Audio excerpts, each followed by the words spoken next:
Today on D&D Academia, we discuss the ability, intelligence, and its skills. You can find information on this in the Player's Handbook. Intelligence measures mental acuity, accuracy of recall, and the ability to reason. An intelligence check comes into play when you need to draw on logic, education, memory, or deductive reasoning. The first skill we will go over is Arcana.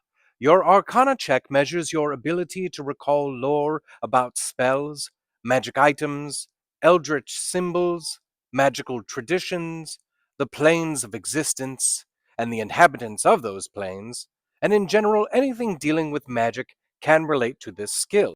The next skill is History.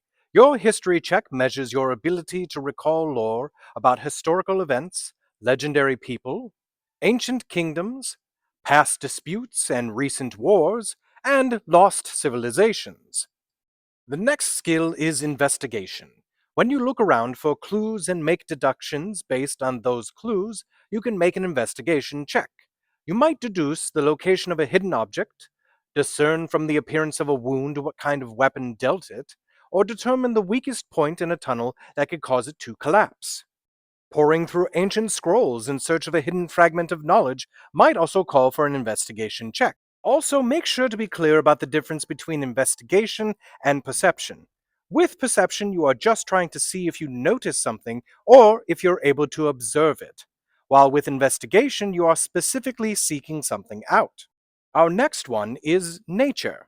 Your nature check measures your ability to recall lore about terrain, plants and animals, the weather, and natural cycles. Nature is another one that has a bit of a counterpart with the skill Survival. Now, mind you, survival is not always dealing with nature and the outdoors, but they can go hand in hand. The way to distinguish the two is nature is dealing with what knowledge you have acquired, and survival is dealing with how you apply that knowledge. Our final skill is Religion.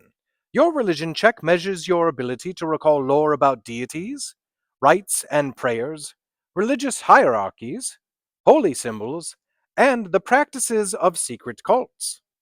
The Dungeon Master might also call for an intelligence check when you try to accomplish tasks like the following: communicating with a creature without using words, estimate the value of a precious item, pull together a disguise to pass as a city guard, forge a document, recall lore about a craft or trade, and even winning certain games of skill.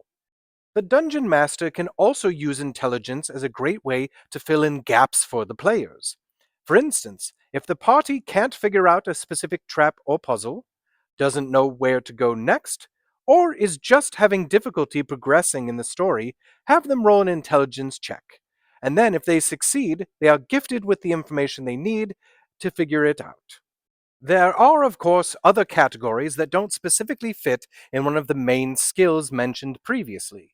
So, you can, of course, allow your players to just roll a straight intelligence check, or as the Dungeon Master, you could create additional categories and perhaps even give the player proficiency in such category if they have shown aptitude for it. The last thing I will say about intelligence is it can also be linked to spellcasting ability. For instance, wizards use intelligence as their spellcasting ability, which helps determine the saving throw DCs of spells that they cast. This has been D&D Academia's episode all about the ability intelligence and its skills. If you would like to see anything else get an Academia episode, feel free to mention it in the comments. And as always, like, comment, share, and subscribe.